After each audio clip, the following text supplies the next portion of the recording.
Welcome to the Reseller Show with your hosts, Andy Lawrence and Kevin Blackburn. Good evening, ladies and gentlemen, and welcome to the Reseller Show. My name's Andy Lawrence. And my name's Kevin Blackburn. And welcome to session number 16 of the Reseller Show. Every Monday evening at 7 o'clock. If you'd like to join us, you're very welcome. But if you're listening to the replay, it's good to have you along anyway. So, as usual, we've got some things to chat about. We've had a good action-packed week. I've been hanging out with my good friend Kev this last week, which has been a lot of fun.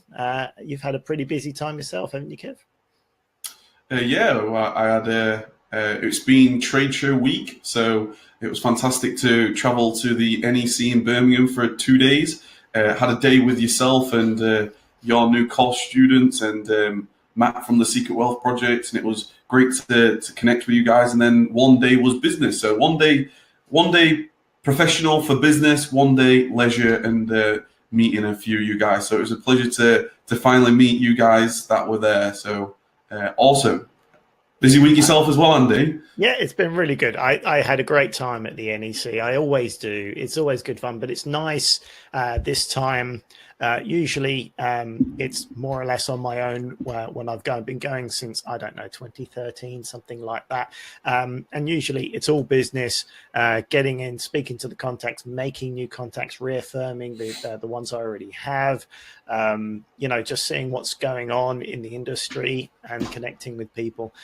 This time it was really nice. I had my Wholesale Domination course students down there. I invited them down for the day to take them around personally to show them how to speak to some suppliers and get them going with accounts and things like that. So that was really good. I really enjoyed that interaction, speaking to people and getting that feedback from them. So that was good. It was obviously always good fun to catch up with you, Kev, and I enjoyed spending some time with you and getting a few guys from the Reseller Show as well, and having a cup of tea with those guys as well, seeing Simon and John, and who else did we see? Paul there. There was quite a few people. It was a good crowd, yeah. It was fantastic, to be honest. And that's what this is all about, really. I think it's a fantastic community to be involved in, the reselling community, and what better place to meet than a trade show where everything is happening. It's a very big place, and I'm sure we're going to talk about how it all went for each of us. I see Jerry's put a question here saying, how did you find the trade show? So we'll definitely, I'm sure we're going to cover a lot. It was just fantastic all around. I thoroughly enjoyed it. Even the Wednesday that I was there, from a business point of view, got some very exciting few weeks ahead as we try to open up and really get the systems going with Wholesale, which is fantastic. Excellent. No, it's great. It's always good. I look forward to this time of year every year. The autumn and the spring fair is a good excuse to get out from behind the desk and chat to people. So it was extra good this time. Yeah. So just to start with some news, if you guys are here this evening or you're listening to this back, this Sunday we actually have the first another get together. Last year I had two get togethers here in the warehouse here, because I always found that it's a good place to invite people to come into the warehouse. And I know some people like to go in prep service, some people may be interested in getting into their own warehouse. So I thought last year it'd be great to invite some people to the warehouse. So this Sunday is actually the first time that we're going to be getting into inviting people in. So if you're interested, you can come. Excellent. It'd be good. It would be definitely good to get down there. I can't make it this time, I'm afraid. I was there last time and I thoroughly enjoyed it. It was well worth the trip up. Quite a few hours, 2.5, 3 hours trip for me. But it was well worth it. Firstly, it's good to see you, Kevin, hang out and have dinner and just enjoy some time socially is always good fun, any excuse. But also, having a look at the warehouse and sort of meeting some of your community and meeting up with some people from my community that were going to be there as well. It's great. You can't get better than, meeting like-minded people, and there's always something new to learn, and I enjoy helping people if I can anyway, so that's all part of it as well. So definitely, yeah, if you can get down, I would definitely recommend getting across to Kev's open days, because they're a lot of fun, and you'll definitely learn something as well. Yeah, and for those guys that want to learn more information, I'll most likely put some links on and around this, the podcast or the video itself. But if you listen to this back, it'll just go to lifesuccessengineer.com/mastermind-attendee, and it's just a form to fill in, just so I know who's coming, really.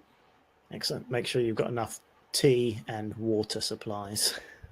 Yeah, I've got plenty of tea, plenty of coffee. Dress warm. It is cold, but it's a good fun. I'm looking forward to just meeting more people. I think that's one of the great things that I think, same for yourself, Andy, in 2019, is try to meet as many people as possible in real life. Yeah. You know, not just virtually like this. Yeah, absolutely. It's always worthwhile every single time. There's always something to gain through knowledge, sharing of knowledge, and just generally having a good time and making connections. It's always good. There's, without a shadow of doubt, whenever I meet people from the reseller community who are doing what we do, I'm never disappointed. You know, there's always cool people. You know, I've never met someone and go, they're a bit of a jerk. You know, it never happens. No, it doesn't happen. And another thing that never happens is, it doesn't matter what stage, what level of your journey you're at, whether you're just starting, whether you've been doing this for many years, you always learn from everybody. That's the brilliant thing. Like somebody maybe have a multi-million pound revenue business, but you can still learn from somebody that's just starting out, because things are always changing.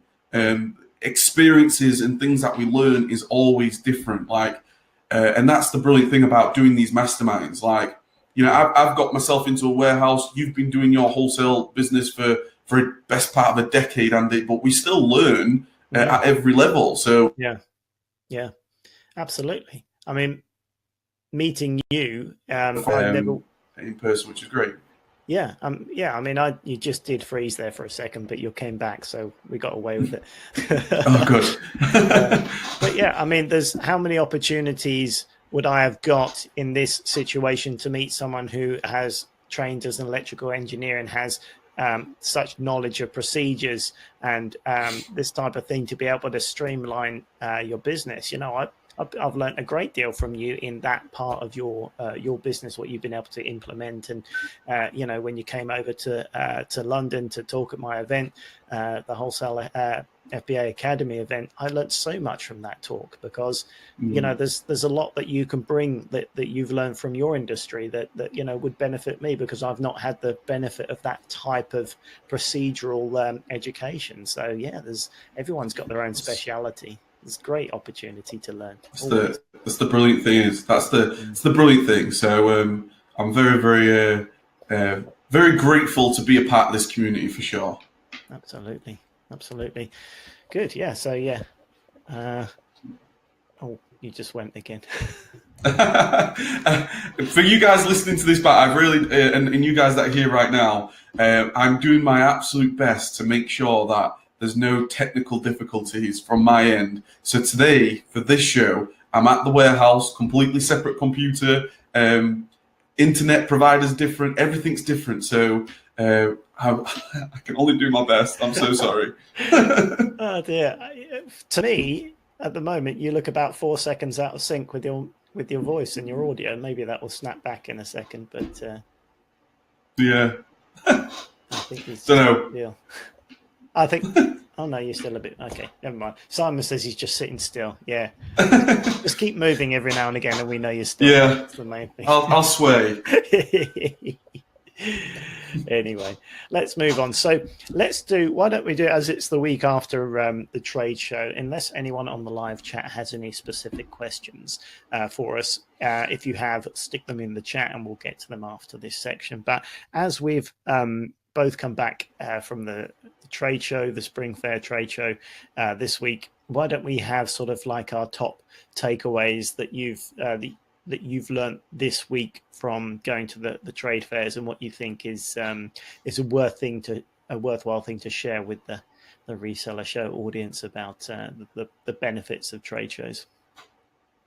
Yeah, great. I've just literally just done a whole video on this because I think going to the trade show, you're going to learn a lot by just going. Like, it's if you're not used to that type of environment where you're having to speak to people, just like anything, we all have to start somewhere.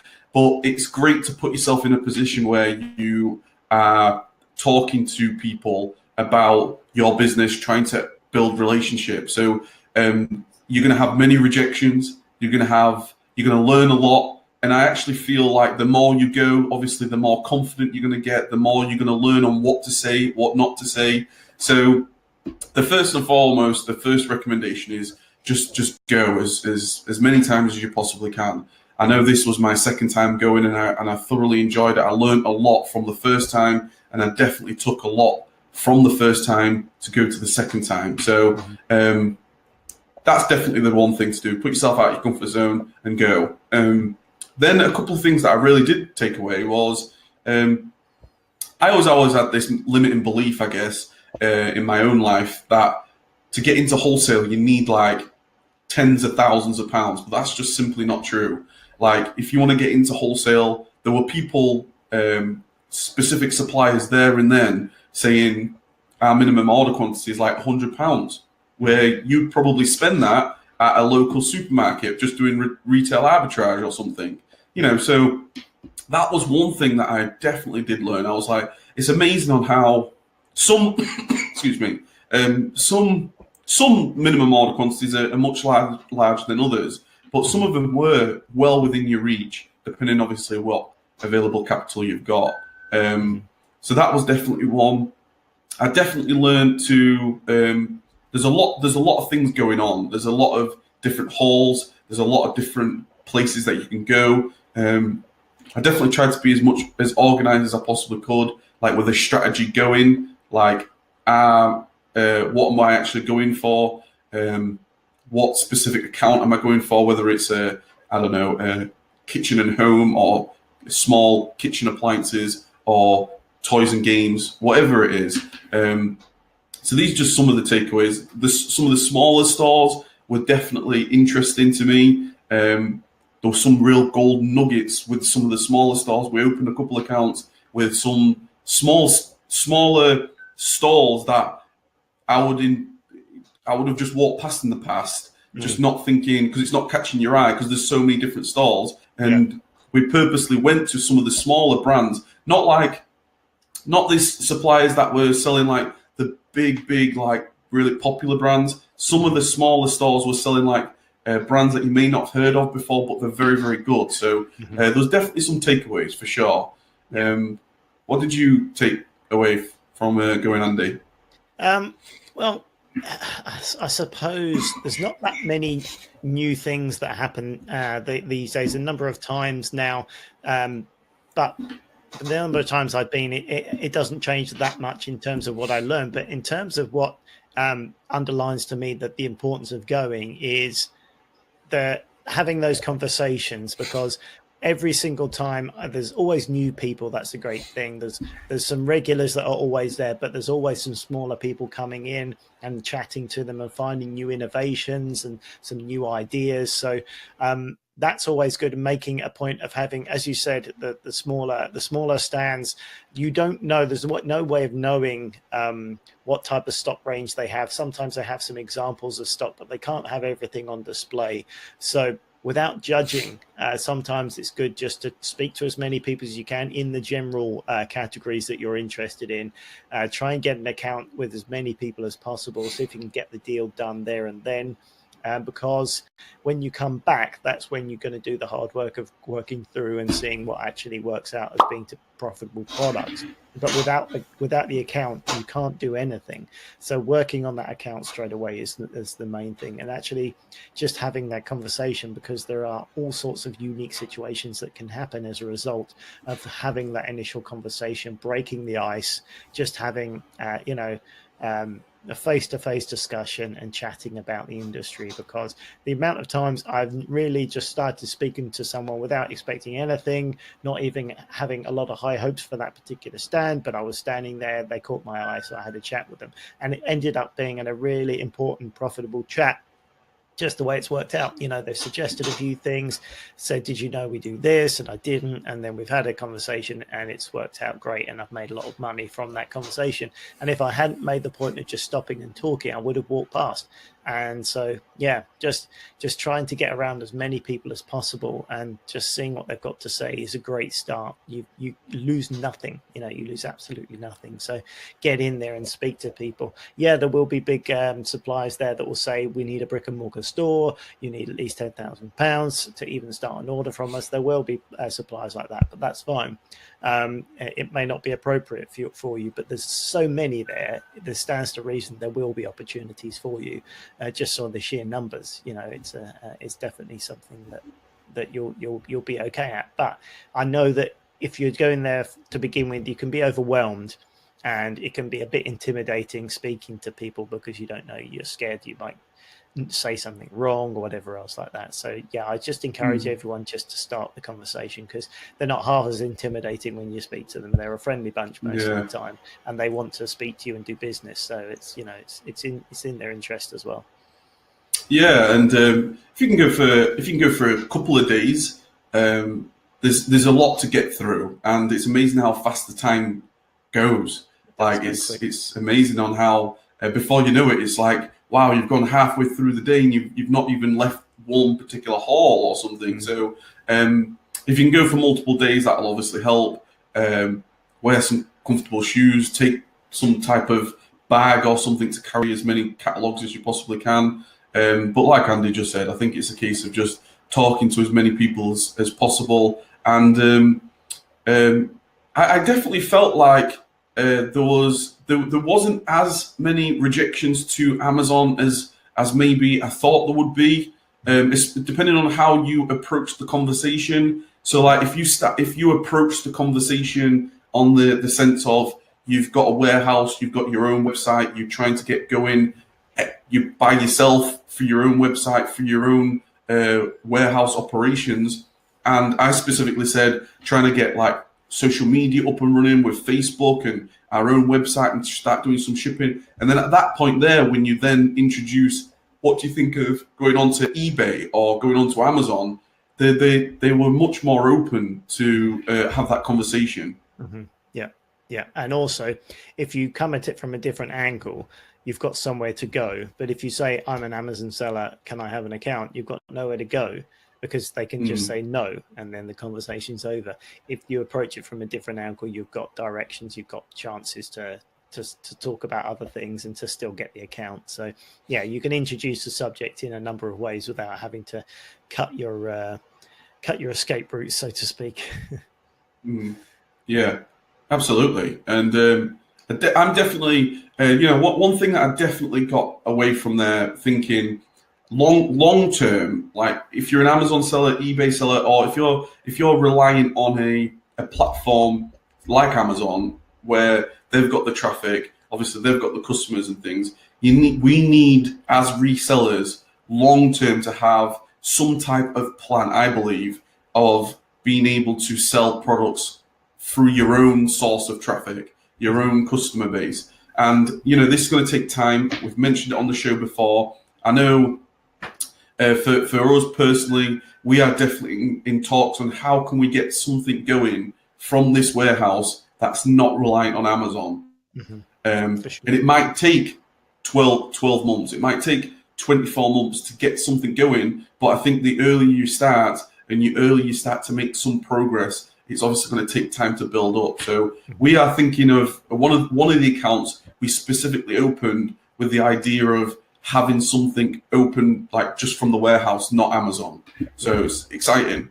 Absolutely. Yeah. I mean, that's it. You may find wholesalers there in categories that you're gated and you're struggling to get into, but then that just gives you the opportunity to use other platforms that, that don't have those gating situations. So, there are always other options. Obviously, Amazon has the opportunity of being able to use an FBA service, which makes life a lot easier for scale and everything else like that. But always keep your options open for sure. Definitely, your own website is a great opportunity to expand your reach and also give you some freedom without being attached to Amazon and making use of those repeat orders, and they will be truly your customers at that stage, which has its own power and its own possibilities in that respect as well. So lots of interesting. And especially if you take into consideration the savings you make not having to pay like your FBA fees, etc. Mm-hmm. It's amazing on if you could sell products through your own means. Like the margins are much more attractive. Obviously, the scalability is then a little bit more difficult because you can't use FBA. But it's one of those things. I'm thinking long term. You've got to try spreading your business as much as you possibly can, without obviously dilution, without obviously affecting your bread and butter of what you're doing right now. Mm-hmm. Absolutely. Yeah, I mean, we've got a few things on that subject here. Jerry says, Andy, last week you said it could maybe be challenging to get a few accounts with wholesalers. That was great advice to bear in mind. However, I found suppliers that had no minimum order quantity, which is really encouraging. Oh, well, yeah, you can't go wrong with 0 MOQs. That might be a bit tricky if you go and buy 3 things and want them to ship it. But no, that's great. I mean, that is encouraging. As you say, just speak to people, because there's always new things to find out and opportunities out there. So yeah, just get in, and it sounds like you had a good time there, Jerry. So good on you. Simon says, are you finding wholesalers for items that are already doing well on Amazon, or are they new products that aren't on Amazon, so require promoting? Mainly, I'm looking for items that are already on Amazon, so I can just put them straight on. There are sometimes opportunities with new products that you can maybe secure relationships with people as they bring them to the market, but obviously that's more of an uphill battle because people may not even be looking for them yet. So, you will be lacking the demand in that respect. So that's a bit harder. But with that, you have more opportunities because you will have 0 competition. But don't be in any doubt that would leave you open to a lot of work, because if people don't know it's there, you've got to try and tell everyone about it. So, I wouldn't be focusing too much on those people, because it may take a long time to develop those products unless you've got a solid way of promoting via paid ads or via social media or any other way. So I would concentrate on product from Amazon. That's generally what I do. What have you been interested in any non-Amazon products while you've been looking around in that respect? Well, in terms of growth, in terms of scaling my wholesale operations, obviously I look for products that are already on Amazon, that are high selling products. But Chris just mentioned there, how do you plan to sell then, Kev, your own econ site?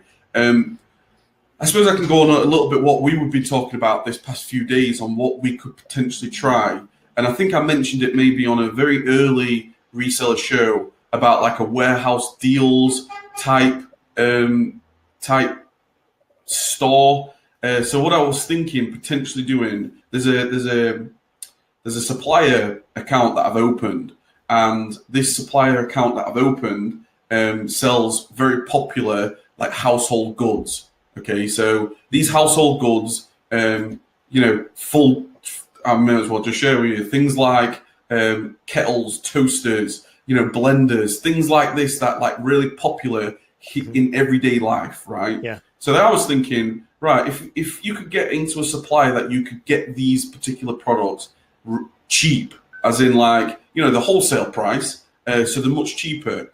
And then if you can compare them to the likes of, I don't know, Currys and Argos, and where the general public are going to buy their everyday appliances, well, at that point there, if you've got some margin to play with, you could potentially come up with like a warehouse deals Facebook group. this is one of the things that we were thinking about. A warehouse deals Facebook group where we try to, let's give you an example. There's a popular brand kettle, okay? It's selling for $29.99 at Currys. It's selling for $26.99 at Argos. Well, we could potentially, because we don't have the overheads of other stores, etc. We might be able to sell that for maybe $22.99, and then it becomes like a warehouse deal. And I think the general public, the general audience, they like that sort of buzzword, like, you know, warehouse offer, warehouse deals up to 80% off. So then it comes down to, how do you get your offers in front of people? So one of the things, this comes down to the minimum order quantities. Just like Jerry just said, that there was some suppliers had 0 minimum order quantities. The one that we spoke to and the one that we ordered actually only had a £200 minimum order quantity. So for that £200, you know, £200, I think it's well worth an experiment. You can, you know, for £200, I could probably get 5 toasters, 5 kettles, 5 blenders and things. Just have a look at what as a test and see if we can get something going. Now it's going to take some manual labor from inside this office here with the girls here, going into Facebook groups, stuff for sale in the local town. Our stuff for sale in our local town here has like 60,000 people in it. It's a huge Facebook group.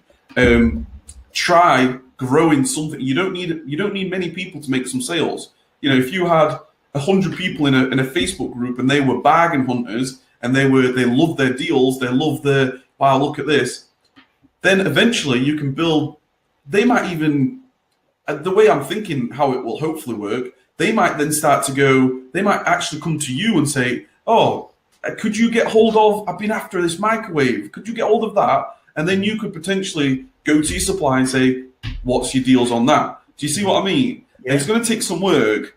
It's not going to be like in terms of the scalability, it's not going to be like going from 0 to £30,000 a month on Amazon, which you can do through FBA, ship a load of products to Amazon. But what, for me, I'm thinking to myself, if we could get something like that going from inside this warehouse that generates an extra £500 sales a month, £1,000 sales a month, everything starts somewhere. So, you know, at the end of 2019, if we could be at maybe £1,000 a month sales on these warehouse deals, who knows? I think it's well worth trying. Who knows? Yeah, absolutely. And these things build up, you know, and other people find it. And that's the beauty of Facebook groups. If you get some regular deals and people enjoy them and it works and you get a bit of traction, you know, you could have 2,000 or 3,000 people in a group like that in your local community. You know, you live in a big area, you've got a big catchment, Kev. So, yeah, why not? There could definitely be a scenario. And even further afield, people could ask you to post them, don't actually have to pick it up. You could say, can you ship it to me? And then obviously you can. You know, there's scope to take that further. So, yeah, why not?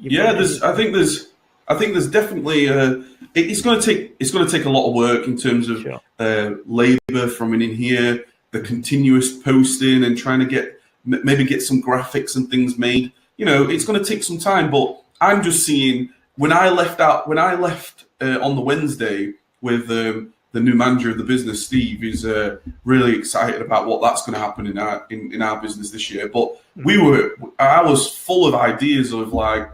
I'm thinking the general public, if they see Currys $29.99, Argos, you know, $27.99, and you just cross those two out and then put warehouse deal at, you know, $22.99. You know, it's to the general audience, the general day-to-day, you know, consumer who's looking for a kettle or a toaster. It's going to scream out at them. That's theory. I've got no evidence of this working so far, but that's how I'm seeing it. And then we start talking about, and this is how exciting it can get. Then we start talking about what we've mentioned before, Andy, in terms of holding an actual warehouse open day, like not a mastermind day, like an actual, like I've got loads of shelves here at the warehouse. You could potentially, after engaging with the community a little bit, engaging with general people that are after they might be after a particular brand of toaster or particular brand of I don't know, cups or just household goods, really.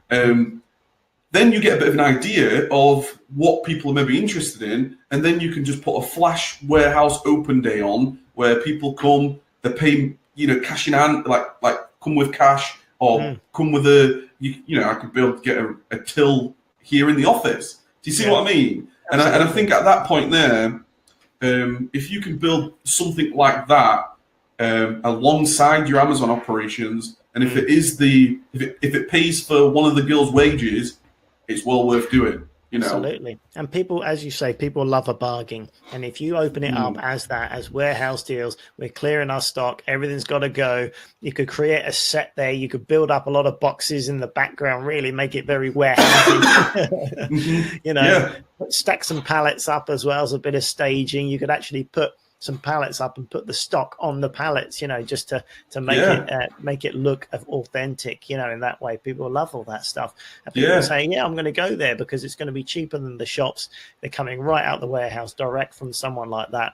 And the perceived value is going to be very high. If you only open it up once a month or something, once the word gets around and in all the free groups and everything, I think that will work very well. You've got plenty of parking outside there. So you really could lay on a bit of refreshments, sell some sausage rolls while you're there, maybe even if it got busy, why not?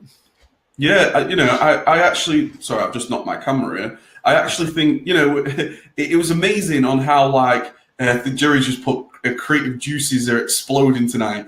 And that's what I was like. I was driving home and I was like, Steve, you're gonna have to get a notepad and paper out because I'm flowing here. Imagine this now. There's a bit of scarcity involved. We've only got 3 of these toasters. We've only got 5 of these microwaves. Yeah. People are going to come, and the reason why I know this works, I know it works because down the road here, there's a it's not a scrapyard. I don't know what they do actually. They do metal works. They do they build concrete metal bars or something, whatever it is. Anyway, what they do every year at Bonfire Night, they put on warehouse firework deals. Okay, I should have known this. Why it's not twigged in my mind. But what they do, they put lots of advertising about. They'll put it on roundabouts at in your local town, and they'll put it on roads and things. And they'll put warehouse. They'll put fireworks warehouse deals. So you've got you get Tesco prices. You've got Morrison's prices. And they're all really quite expensive, aren't they? Like supermarket fireworks and stuff. Whereas you walk in there, they've got lights on, and they got me. This is where I got my fireworks from. Because I'm thinking to myself, I'm going to go and have a look at this. They've got this once a year. They put fireworks on. You walk in, and they've got big ass rockets. They've got awesome fireworks. It's super exciting, and they are making a hell of a lot of money. I can't imagine how much money they're making, but there's people queued out the door. Do you see what I mean? So this definitely works. It's just a case of doing it. That's the hard thing because, I'm super excited, super pumped about it. But at the same time, I'm also excited about growing the wholesale business, shipping pallets, and trying to grow the online arbitrage business as well, trying to grow the prep service. So there's so many things that you've got to do. It's just a case of trying to get something going, really. Yeah, absolutely. You've got to manage your time, obviously, and make sure that you've got enough time to prioritize what's working for you. But there's so much scope with that, and it would be fun. Wouldn't it be fun to just try and see how it goes and say get some banners made up and just try a few different ideas? If that kicked off and you got people queuing out the door, you could charge a hot dog guy to go a hot food van to go and park in your car park. You could charge him rent to come and sit there and offer people hot food and beverages and stuff. Well, why not? There's that, or get the girls making it, and we'll take all the money. Exactly. Yeah. Why not? So many opportunities to do that. So Why not? There's, in terms of upsells and additional little bits and pieces, whilst they're there, you've already got them in a buying mood. There's probably lots of little things that you could add on that are even very straightforward, but all of a sudden it's like, oh yeah, I'll have that while I'm here. They've got their wallet out a little bit more, they'll take that, and so on and so forth. And yeah, so many things you can do. You can start to, I was thinking to myself, well, if you put the first warehouse open day on, you could, at the end, whoever comes, you might only get 5 people turn up, right? 10 people might turn up, but you give those 10 people a nice little token saying, thanks for coming. The next warehouse open day, just because you came the first time, you're going to get an extra 10% off. Yeah. And then they're going to come next time because they've now got like a bit 10%, they've got a bit of an incentive. And that starts to grow then. They start to tell, hopefully, their friends, their family, like they'll go, bloody hell, I've got this 10% off, this warehouse deals. They might not need anything, but their cousin, their mum might need a toaster. Bloody hell, it's about time you replace that microwave you've had for 30 years. Update it for a brand new one. That sort of thing. So I'm hoping to. I'm absolutely committed to actually taking action on what I'm saying. It's just going to take some time to manage everything that we're doing. That's all. Yeah. That's it. And that's the key, is to make sure that it has its own time and place, and you're ready for it. But here's one. I've got an idea, as you're saying, about offering 10% if you come back. I'll give you this. You can have this one for free, Kev. How about it's you get a 10% voucher if you come back, and also you could get these little vouchers printed out for a free cup of tea as well while you're there. So you come back and say you get a free cup of tea and a 10% discount. People will come for a free cup of tea. Let me tell you, if there's a free cup of tea, let me tell you, my wife will travel miles for a cup of tea. I don't know where it was. Our local garden centre changed hands a few months ago, and a flyer came through the door and said that the opening day, come and join us for a free cup of tea. And my wife's like, we've got to go. It's free. Yeah. She really wanted to go. It works really well. So absolutely, something simple like that. How much is a cup of tea going to cost you? Realistically, I don't know how much a tea bag is when you buy a massive, great box of them. Pennies, and the amount of milk and everything. It would cost very little, and the opportunity to bring people, and then they bring the family and whatnot. Huge. So it's just like Jerry just said there in the chat. He said it's key managing time. And I think ultimately that's what this is all about. It's all about managing your time. There's only so much. Like, if I had nothing else to do, obviously I'd make a lot of progress on this. But the truth is, we've all got so much to do, and it's about prioritizing and making, just trying to be strategic about it, and maybe come up with, I've tried to do stuff differently in the business this year. I've tried to give each of the girls here in the warehouse like individual projects, like personal projects on how they can grow the business. For example, Amber here, who's the prep service manager, her personal project is get some prices and get some ideas on how we can introduce like rollers in the warehouse, for a bit of in terms of processing products quicker. So she's finding that fantastic in her spare time. She's looking at what rollers are available and just some sort of future related projects. But one of them, I might have a conversation with one of the girls and say, this is going to be your little project. Here's £200. Turn that into £500. Turn it into £300. Do you know what I mean? It's £200. How can you turn it into £300? Let your team be creative with it as well. So nothing to lose, everything to gain. Absolutely. Jerry says sausage rolls and tea. I'm on my way now. Jerry, we've got to stop talking about sausage rolls. I haven't had my dinner yet, and I'm getting really hungry. It's really appealing to me right now. A sausage roll and a cup of tea. It's amazing what that will do to a man if you offer him a sausage roll and a cup of tea. So I'll come if there's definitely sausage rolls, Kev. I'll come. Yeah. Well, I mean, it's a done deal now. I'm gonna have to get some sausage rolls on. Yeah, definitely. I haven't had a sausage roll for a long time. I really feel like I need one now. Yeah, I know. We've talked about it too much now. It's just going to have to go out immediately and directly and buy sausage rolls for dinner.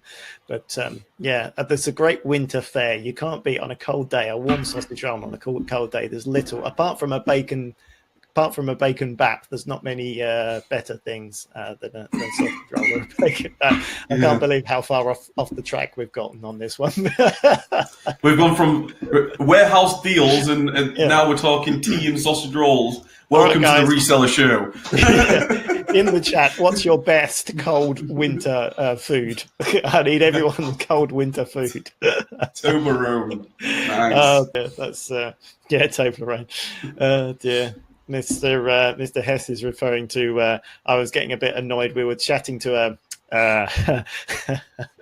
we were chatting. I don't know whether you're still there. I think you just left after that, Kev. There was a licensee at the spring fair, and he was offering custom Toblerones. You see these big Toblerones, and this point of sale machine. You could actually put in someone's name, and you can have a Toblerone come out with their name on it in the proper typeface and the proper fonts and everything. It looked really good, and they were actually offering a dropship service with that as well. You could actually, as a plug-in, you could plug it into your e-com website if you had like a gift website or something, and plug that in as a plug-in.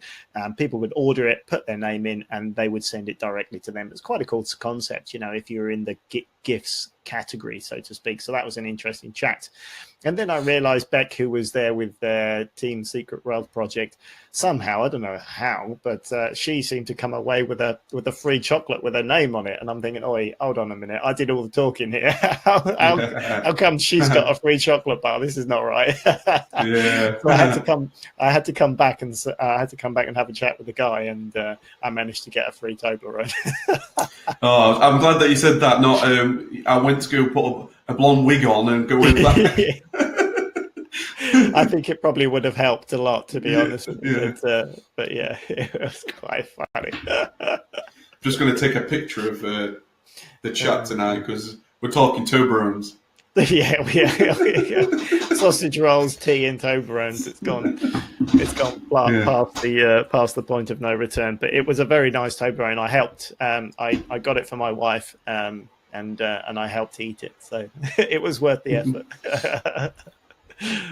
Yeah. Yeah, it was good. But this is the sort of conversation you can have with a wholesaler. You can have a bit of fun with them, and it was a great concept. If you were in that industry, it's a no-brainer because it's something you could add to your website. It costs you nothing, and it's a novel concept. If you are looking for a gift for someone, it's just a little bit more personal than just some chocolates. If they've got their name on it and it's their favorite type of chocolate, I think it's great. You don't have to touch it. You install it on your website, and you're only making money out of it. So it's a good deal. And it's another opportunity. You might think, you know what, if I do make an e-commerce website, maybe I am going to make it in the gifts industry because I really like to create that and create an opportunity. Excuse me, because gifts are the sorts of things people will push the boat out on, and will spend that little bit extra for gifts for people's birthdays and various different things. And if they don't live close to them, if you can order something online and get it sent directly to them with a little gift message, that's a useful thing. So interesting concept, sure. But but yes, I'm getting very hungry here talking about all this food. We need to change the subject. Yeah, well, I mean, the weeks after the trade show is a very important time for you to ultimately, if you don't take action on all the conversations that you had, the catalogs that you've got, the business cards that you picked up, that's what it all comes down to. So now it's a case of, I think, depending on how many conversations that you had, depending on how many catalogs that you came out with, now it's a case of trying to filter through all that and where do you go first? What sort of, because you can't do everything. That's the thing. That's one thing that I learned the first time I went in the autumn fair. I went in the autumn fair and I came back with something like 25 catalogs or something. It was a crazy amount of stuff. And even to go to the time it got to go to the spring fair, I'd still not got through every single one of the people that I spoke to at the autumn fair. So now it's a case of trying to, I guess, filter through and find the wholesalers that the most, I guess, the most attractive to you. Yeah, that's it. Taking the time, working through, and finding what's going to work for you. That's important. Obviously, it's a bit of a wide net to begin with when you're at the trade fair. Get as much as you can, but as you say, it's pointless unless you actually find what's worth placing the orders and getting on and doing that. Sam says he's placing his first orders tomorrow from the fair. That makes me very happy, Sam. Congratulations. Good work to cracking on with that. Sam was there as part of the Wholesale Domination course, and I'm very pleased to see him taking action. I know he did really well. It's his first time. He was really confident, and I know that he came away with some accounts. So it's very, very pleased to hear it, Sam. It was great to meet you. Outstanding. Well. I really enjoyed it. That's really, really good news. Really good news, and fast as well. That's great work. Honestly, it's been only a couple of days, and you've taken what I like to call massive action. Massive action.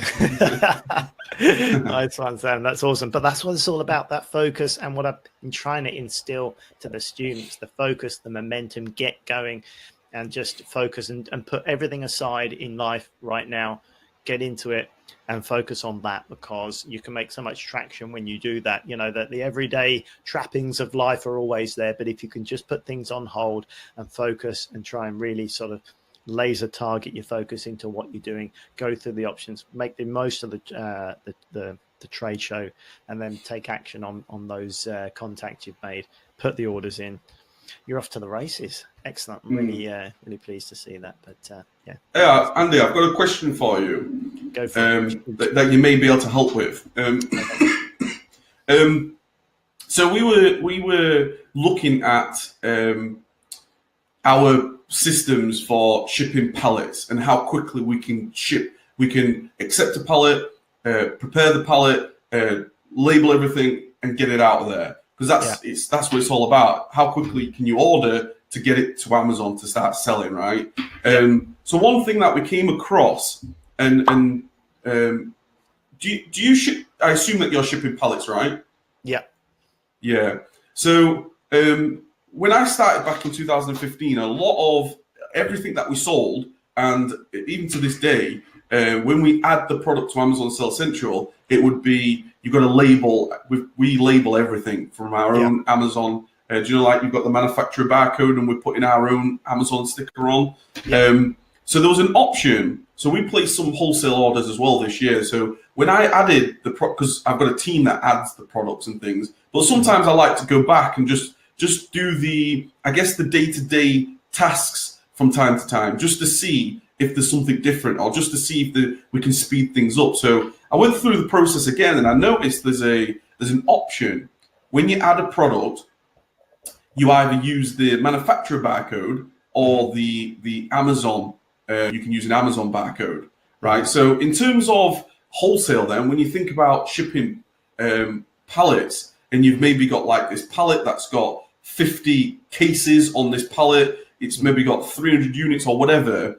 I'm then thinking, okay, so if we just use the manufacturer barcode, we don't actually even have to label every single individual unit. And then when you think about the labels that you put on the cases, you go from having to label, let's say 300 different units, that's 300 labels, that's a lot of time. You think when you have to open up each case and you label everything, to then put it back in its case, to put the case sticker on, to build the pallet. So we've just built a pallet up, and we've decided to go through the manufacturer barcode route. Yeah. Have you done that before, and have you had any issues? Because the reason why I ask, because that would save, it's gone from building this pallet, which would take the best part of all day. Okay, the girls here at the warehouse, it would take them, a 350 unit pallet where you have to take all the cases apart, you pull all the units out, you label everything, just put it all back. It will take the best part of the day. Yeah. Doing it with the manufacturer barcode, all you've done is you've just got 50 stickers on the 50 cases. Literally the pallet is done in half an hour. It saved a ridiculous amount of time. So then the question comes to you is, have you done that before, and has it caused you any problems? Because on Amazon it says that if you use the manufacturer barcode, it's classed as commingled, but each seller has different physical locations. So I don't actually know what that means in terms, because I thought commingled, it just means like everybody's all at one place, but it actually says commingled, but every seller is a different physical location. So there's a question in there somewhere. Have you done that, and has it caused you any problems? I've looked into it a while back, yes, and I did look into whether we were going to go down that road, but I wasn't happy with the whole commingled setup at the time. Now, having said that, I have heard Amazon have got their act together a lot more with commingled, and it's something that is less of an issue. There was definitely some issues with commingling. The type, you couldn't guarantee that your item was going to get sent out to your customer, and then you could potentially get some there could be some damaged stock that someone else's wasn't very good, or something was an issue, and you could never guarantee it was you try and be careful with your product as it goes in and make sure that it's all correct. And then so there is a little bit of control that goes out there. But having said that, it was a while ago that I made that decision and said I'm going to steer clear of that, because I like to keep control of things. And there were only anecdotally, but there were a lot of people saying, we're getting trouble, I don't like this, and etc. So it was just it was more a decision where I didn't have any direct issues, but at the time I said I'm not going to go down that route. But it would be interesting, because it's been a while since I've done it, and I have heard that they've addressed those issues, so maybe it might be worth readdressing, because as you say, there's definitely a lot of benefits in time saving there. So why not? In fact, maybe it's a good test to see. I would be open-minded about it, put it that way. Yeah, so this is what we've done. You see, this past week, we did, because I always had, when I started back in 2015. I heard a lot of problems with commingled. Didn't bother doing it because I didn't want, there's going to be a huge pile of stuff of everybody just piling in, and then you couldn't guarantee if the customer purchased this, you didn't know whether it was your item or Fred from down the road who's doesn't give a shit about the product and it's damaged or whatever. But the fact that it said now, what got me very interested in it was the fact that it added this part where it says, although it's commingled, each seller has a different physical location. And that's what really got me then, that's interesting. Because at that point there, surely, and this goes back to what you've just said there then, I think, if Amazon over the years have had many, many different issues with commingled, surely someone in the Amazon space has looked into that whole system to try correcting it. And this is maybe what they've come up with.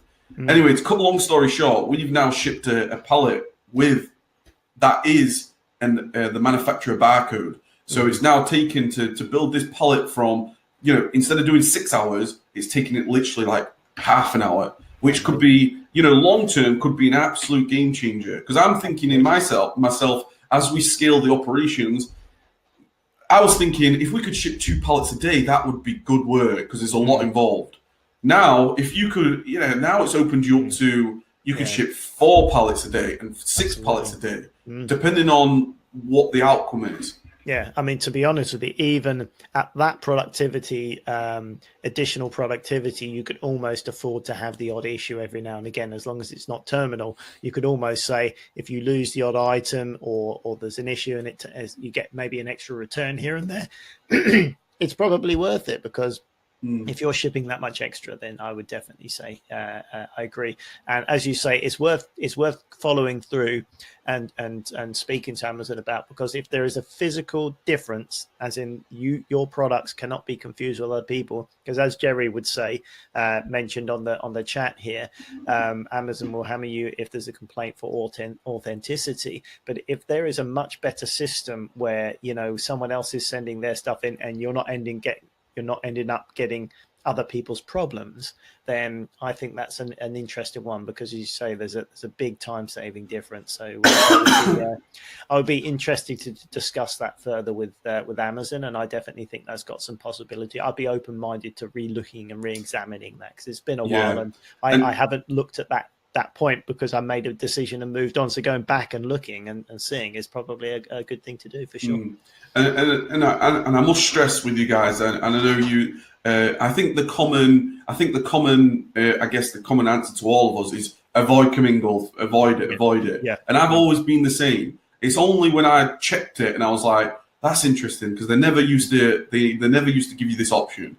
Now they have given you the option. The fact that it does say that you are physically separated location, that's the thing that was like, do you know what, that might be worth it now. Now I must stress, I'm not going to do this for like my OA products that are potentially, I know you've just mentioned there, Jerry, about the potential for